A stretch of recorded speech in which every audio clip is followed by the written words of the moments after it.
So Delegate Robertson, we have 2183 before us. Yes, Mr. Chairman, members of the committee, there is a substitute available for this, for House Bill 2183. This is something that's been before us again and again and again. I'm a strong believer, I'm a strong believer that professions should be able to practice to what they've been trained to do. And in this case, trained to do and be able to practice on their own in a timely manner. This is the nurse practitioner bill. In the past, we've included lots of things in this particular piece of legislation, trying to move it forward. But what this piece of legislation does is one thing, and that is taking it from 5 years of the supervision under a physician is to, and to move it down to 2. So the original bill that you received said 0. We knew that that was really unrealistic and came to 2. We think that that's a great compromise, and it positions Virginia with all the other states that, you know, has nurse practitioner. It puts us in the middle of the pack with that. As we all know, healthcare is in need of providers. The study that was done by the health professions showed us a couple years ago that nurse practitioners do go to areas where that are underserved. We also know that we're getting the bleed into our surrounding states because they can go to surrounding states and practice much quicker and on their own. And we want to keep these well-trained practitioners in the Commonwealth. I have several people who would like to speak to this bill, but that's what this bill does. You know, in the past, the other pieces that we've had are all being handled somewhere else by someone else, and so this to me is a very small ask to change that language. Okay, thank you. Anybody here to speak in favor of Delegate Robertson's bill?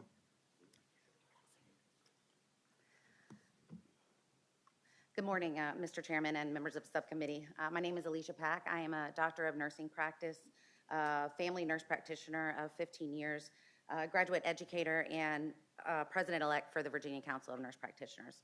I am speaking on behalf of the Virginia Council of Nurse Practitioners and Advanced Practice Registered Nurses in here to support House Bill 2183, which would allow the transition to practice without the practice agreement. The passage of this bill would allow NPs to once again practice as they did nearly 2.5 years ago during the global pandemic. To this date, there has been no reported negative impact on patient safety, and patient access to care had improved and has improved. In 2020, as a response to COVID, our former governor issued the executive order which allowed NPs with at least 2 years of clinical experience to provide advanced practice nursing without a physician-bound written agreement in the category in which they were certified and licensed. As a physician, the former governor understood the importance of safe and accessible care, and with increased demands bearing down on the Commonwealth's health care at the time, he did not take that decision lightly. Nurse practitioners across the state answered his call and worked tirelessly to prevent the community spread of the disease while continuing to care for their patients in primary and specialty practices. To be clear, we do not want to practice medicine or replace our physician colleagues, as we are not trained as such. We are from 2 foundationally different fields, which help us to create decisions for best outcomes within a healthcare team dynamic. What we do seek is to practice to the full extent of our license, education, and training. Nurse practitioners are advanced practice registered nurses who often have master's and also doctoral degrees. They have extensive training in diagnosing and managing common and complex medical diagnoses. Under the current law, NPs must have 5 years or more to practice autonomously. Requiring this written practice with team-based care and collaboration is already a cornerstone and a standard of practice in NP care. And it unnecessarily ties our state's capacity to use NPs to meet the care needs to supply and availability of rapidly declining physician workforce. In addition, the studies have shown that they restrict practice are more likely to have geographic health disparities, higher chronic burden of diseases, primary care shortages, higher cost of care, and lower standings of national health rankings.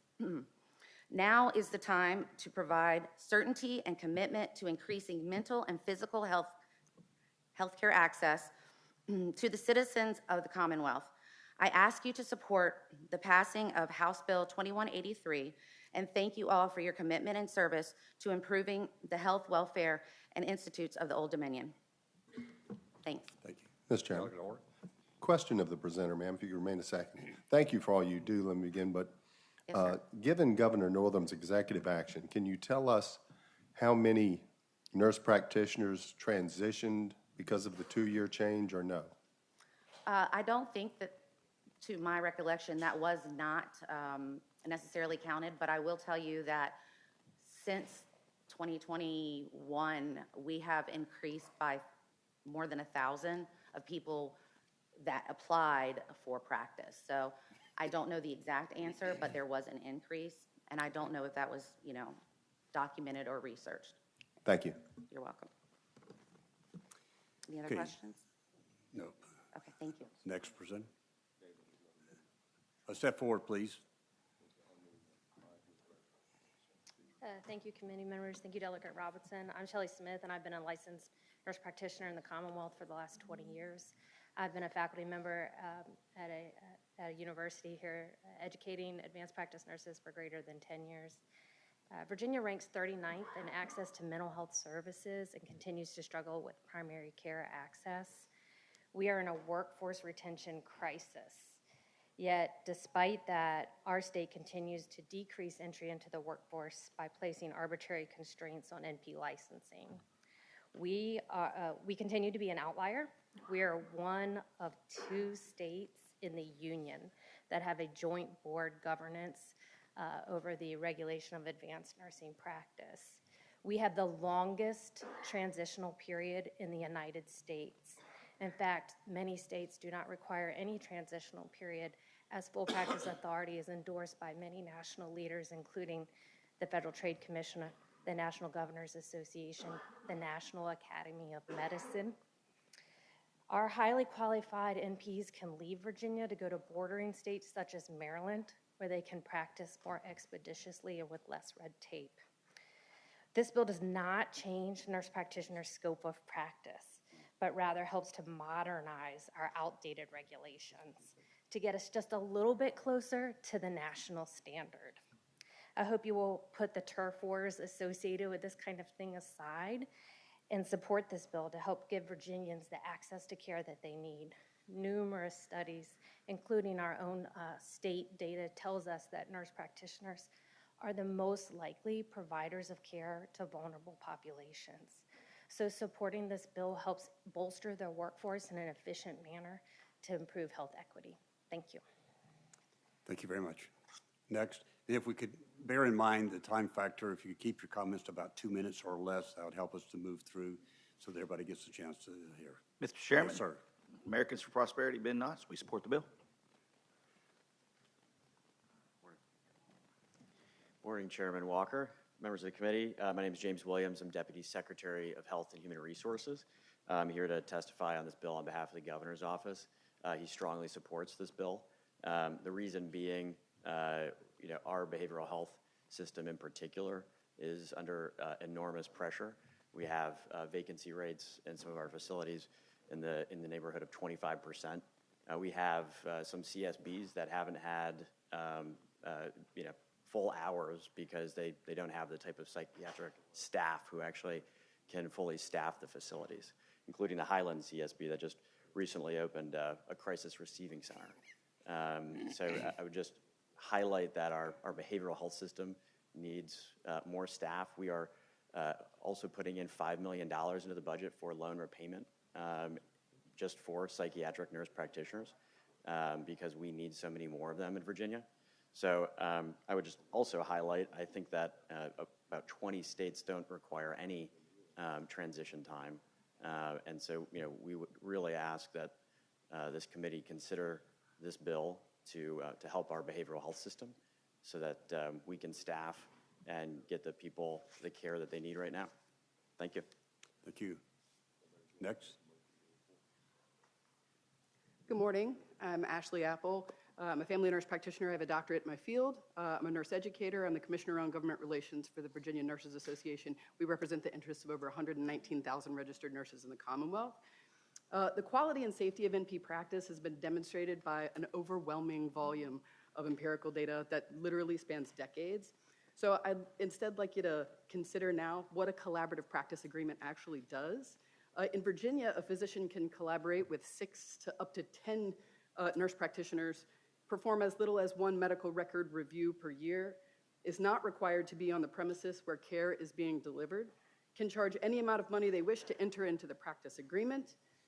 It's not a residency, and there's no evidence to support that prolonged collaborative practice agreements or practice agreements, period, improve patient safety. There is evidence to support that it actually impedes access to high-quality care, particularly in vulnerable populations. So for the benefit of patients in the Commonwealth, we do ask that you support this bill. Thank you. Thank you. Good morning, Mr. Chairman. Julie Dime with the Virginia Hospital and Healthcare Association. I am here to support the bill. I believe you have a substitute. I'm not sure if that was moved yet, moving from 0 to 2 years. We were uncomfortable with 0, but I believe with working with the patron that it is now 2 years in the substitute. To just confirm that, and we do support if it is 2 years. Thank you. Anybody else here to speak in favor of this bill? Anybody here to speak in opposition to the bill if you come forward? And I think we do have one person by Zoom, but we'll hear the testimony of those here first. Go ahead, proceed, sir.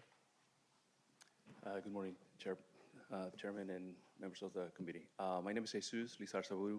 I'm a family physician representing the family physicians. You have heard the term scope of practice used quite a bit. What you haven't heard is what is the practice about. And when you think about it, they're practicing medicine. It's the scope of practice of medicine. Nobody uses that word, and I think it's very key and important because it really reflects the difference in training. You're going to have providers that have never stepped foot in medical school. The quality of training is different. We, as an association, worry about our patients and want to put them first. We had an agreement to go to 5 years. We thought that was a good compromise for our patients, and yet we keep seeing the line of the sand move back and back and back. I urge you to think about our patients. This is not about competition. And yes, we want to meet the needs of the state, but I think by changing things like telemedicine and reimbursement, we'll be able to serve a lot more patients in our Commonwealth with the physicians that they need as part of the leading team. Thank you. Thank you.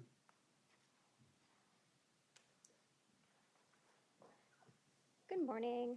My name is Elizabeth Ranson, and I'm a second-year medical student at VCU School of Medicine. My medical school classmates and I are concerned that HB 2183 is legislation that will create an imbalance between clinicians. Medical school has already taught me that there's a vast world of medicine to learn. I went to medical school because I want to help people. I grew up in rural Matthews County, and I saw the impact of low access to medical care. But rural patients deserve the same quality health care as those in more affluent areas. We deserve clinicians who have seen the most expansive scope of cases during their supervised training that best prepares them for independent practice. This proposed reduction in years of experience creates a significant discrepancy in clinical education and training between physicians and nurse practitioners. Physicians are required to complete a 4-year bachelor's degree and 4 years of in-person medical education to receive their MD or DO degree. They then complete at least 3 up to 7 years of residency, which includes 12,000 to 16,000 hours of supervised clinical experience and patient contact. In contrast, nurse practitioners must first be an RN and then enter a graduate-level nursing program that can last between 2 to 4 years. These programs can be completed online, and curriculums can vary from state to state. HB 2183 begs the question, what requirements does Virginia want to ask of future clinicians before they can practice medicine on their own? HB 2183 would make those requirements drastically different between physicians and nurse practitioners. Therefore, I must ask that you vote no on HB 2183. Thank you. Thank you. Next.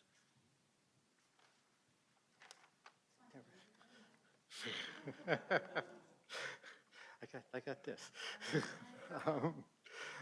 Good morning. I'm Dr. Harry Gawanter. I'm the current president of the Medical Society of Virginia. I'm a trained pediatric rheumatologist here in Richmond and practiced for over 40 years. I'm here to express the physicians' community's concern with 2183. By permanently decreasing the number of years of clinical supervision as part of a physician-led healthcare team, required a nurse practitioner to go out on their own practice and practice autonomously, I do not think is in our best interest. Established in 2018, the current 5-year standard for NPs was not an arbitrary number.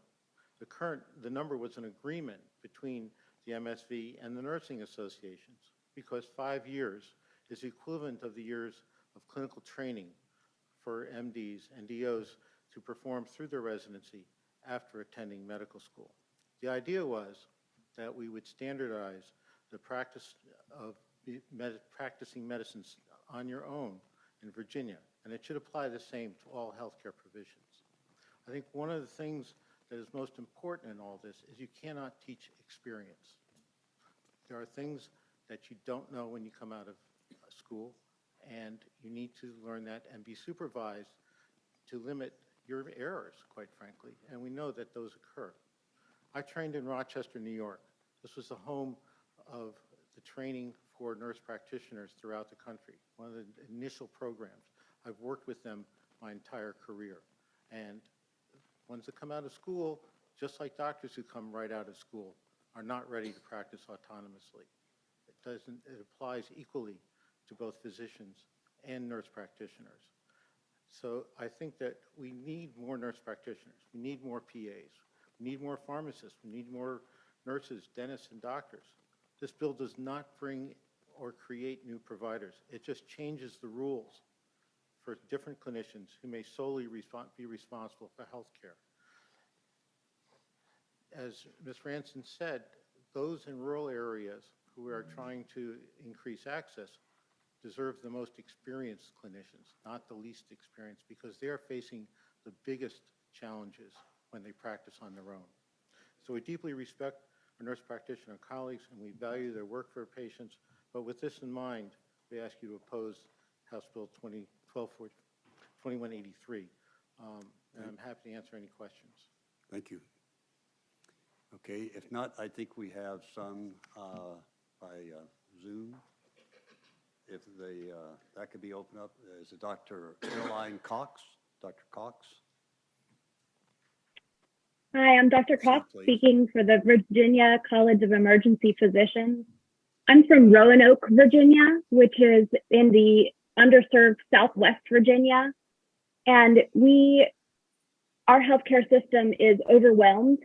Our ER is overfull, and we struggle to provide good care for patients in these crisis times.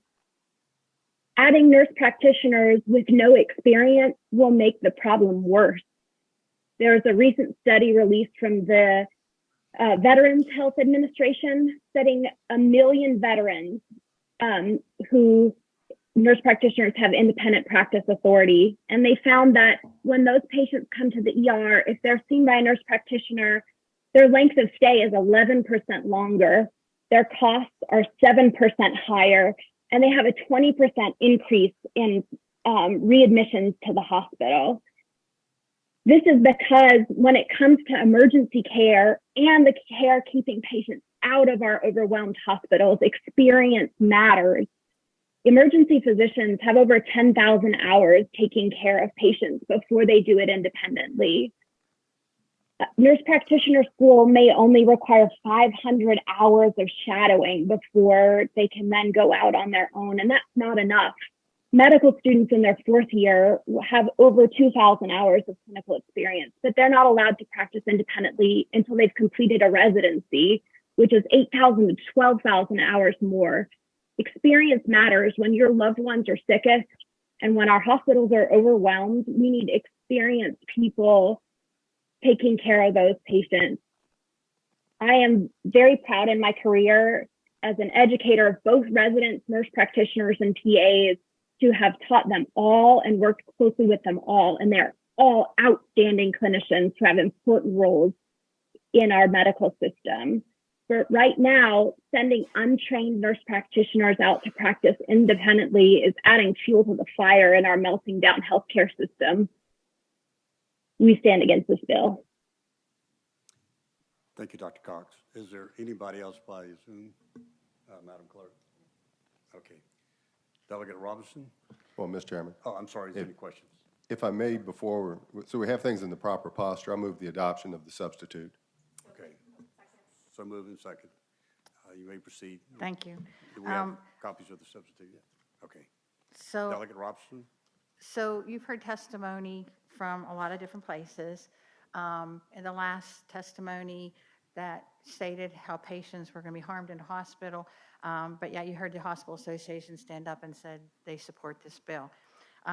In relationship to New York, New York has no supervision requirements right out of the gate. A nurse practitioner, once completing their program, can start to begin to see patients.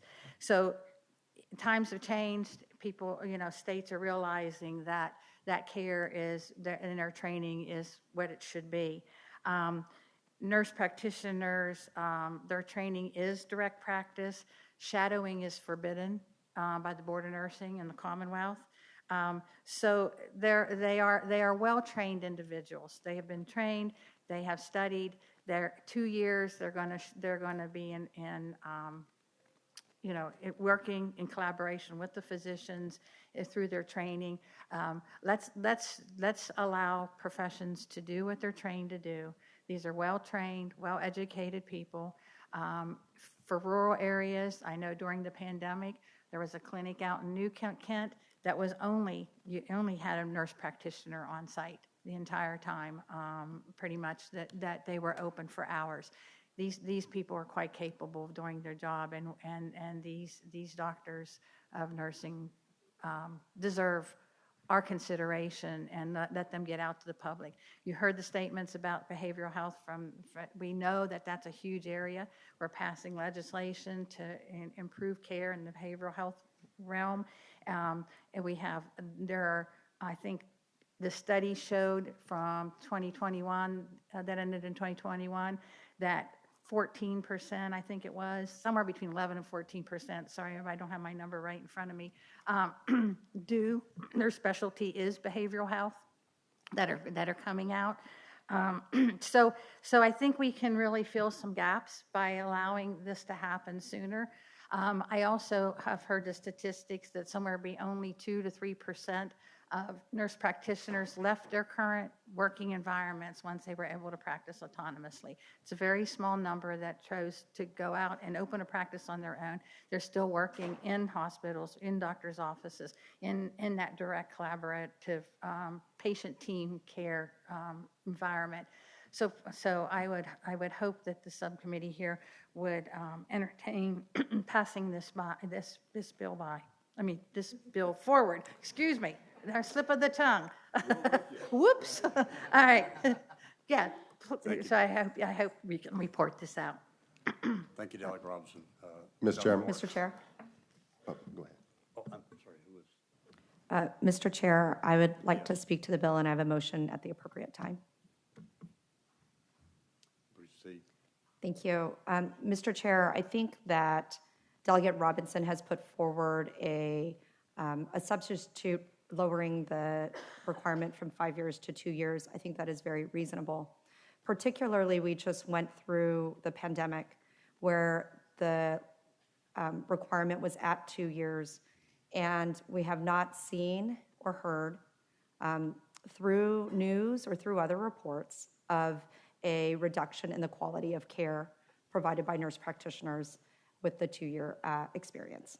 I think that's really important. What the pandemic has shown us is that the way we've done business prior and how we lived our lives have considerably changed, and some of those changes are things that we should continue to embrace because it helps us to provide additional care and high-quality care. I think that it is important to note that in so many of our personal lives, when we do see nurse practitioners, and I've shared this story before, I have 5 children. I go to the pediatrician 1 million times a year, trust me. And I love our pediatrician, but when I see our nurse practitioner, and I know that she's under one of these agreements because, frankly, the invoice comes to the doctor listed and not under her name, I don't get a call back to make sure that my child received appropriate care, that my child is still alive and breathing and well. And I know that there is trust between that physician and the nurse practitioner that she is providing the best care possible. And we need to make sure that that trust continues and that we allow, based on the experience of the pandemic, showing the high level of care that is provided, that we are able to expand healthcare in Virginia. We see a huge cry and need. And at the appropriate time, I'd like to make a motion to move this bill to report it. Thank you, Delegate Tran. Is there any other questions among the committee? All right. We move to. Was there a second? I'm sorry, was there a second? Delegate Hayes seconds? Okay. We have a motion and a second before us. Mr. Chairman. Yes. Speaking to the motion. Proceed. Mr. Chairman, I want to start off by commending the patron. I know where her heart is. And similarly to the folks who spoke on both sides of this issue, because you both feel that you're speaking in what's the best interest of the patients of the Commonwealth. And Mr. Chairman, therein comes my dilemma. One of my frustrations through all the years that I've been down here is when these matters come before us and we have folks who have dedicated their lives to serving the public health needs of the citizenry, but they disagree on how to best achieve that end. In my personal world, and the lobbyists are going to gasp when I make this suggestion because it would put a lot of them out of business, is I would think this is a matter that we would put a minimum number of hours in code, say 9,000, because that would be comparable to the current. I'm not proposing this. I'm dreaming, okay? And then leave it to the regulatory bodies where all the medical professionals weigh in and through the regulatory process adjust those if it needs to go lower. And that's and that makes it more able to address changing needs within the medical field. And I'm saying that not just on this bill, but on almost all these medical scope of practice measures, because we're not the experts. We try our best in representing our districts and representing all the citizenry of the Commonwealth. I commend the substitute that you brought before us. It's a lot better than nothing, and that's where you were taken in the first place. I think you knew at the time you put it in, as you commented, you knew it was a bridge too far. I'm not there where you want me to be on this measure right now, and in large measure because we've got both sides of this equation who feel they're right. And I don't want to say either side is wrong, because they have both dedicated their lives to serving in their minds what's in the best interest of the citizenry of the Commonwealth. Thank you. Thank you, Delegate. Or any other questions among the committee? All right, so we had a motion and a second, and this was with the amendment, Delegate Tran? Yes. Yes, okay. All right, if you'd indicate the pleasure of your votes on the board, please.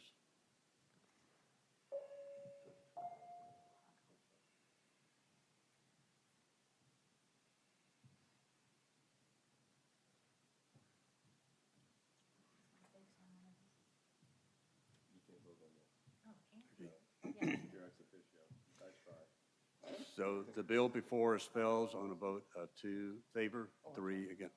I'm sorry? My bad, yes. Was Ms. Robertson, Delegate Robertson, you indicate your vote. All right, so the vote now, for the record, is 3 in favor, 3 against, and fails. All right. Next bill before us is HB 2232, Delegate Murphy. Thank you, Delegate Robertson. Thank you. Yes.